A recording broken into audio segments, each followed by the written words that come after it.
Ectopic pregnancy refers to the implantation of a fertilized ovum outside of the uterine cavity. The classic presentation is with abdominal pain and bleeding.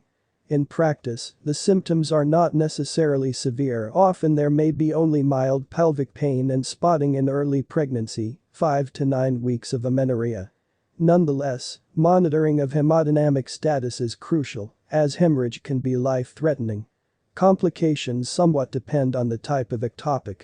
General complications for a typical, tubal, ectopic pregnancy include tubal rupture, 15 to 20%. In the vast majority of cases, the ectopic implantation site is within a fallopian tube. We also have ovarian ectopic. Ovarian pregnancy, 0.5 to 1%. Cervical ectopic. Cervical pregnancy, rare less than 1%. Scar ectopic. Site of previous cesarean section scar, rare. Abdominal ectopic. Occurs rarely, 1.4%. Serum beta-HCG levels tend to increase at a slower rate with ectopic pregnancies. Whereas a normal doubling rate in early pregnancy is approximately 48 hours, an increase of 50% or less in 48 hours is strongly suggestive of a non-viable, either intra or extrauterine, pregnancy. The most reliable sign of ectopic pregnancy is the visualization of an extrauterine gestation, but this is not seen in 15 to 35% of ectopic pregnancies. The ultrasound exam should be performed both transabdominal and transvaginally. The transabdominal component provides a wider overview of the abdomen, whereas a transvaginal scan is important for diagnostic sensitivity. Positive sonographic findings include 1.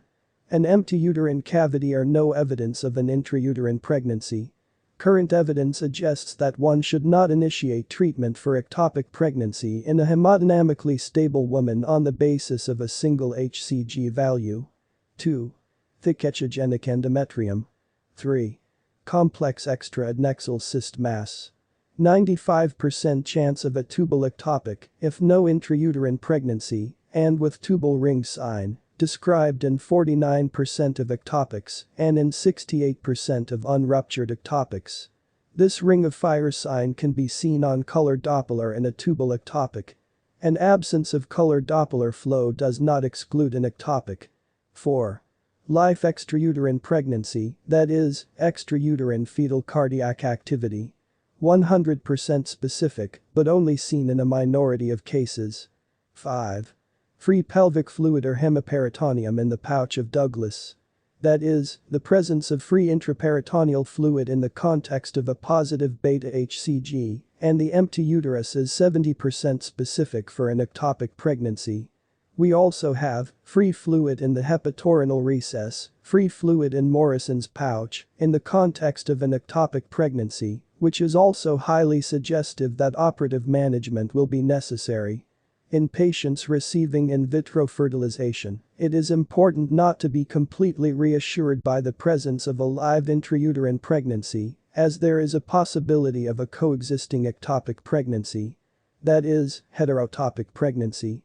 Thanks for watching. Please subscribe.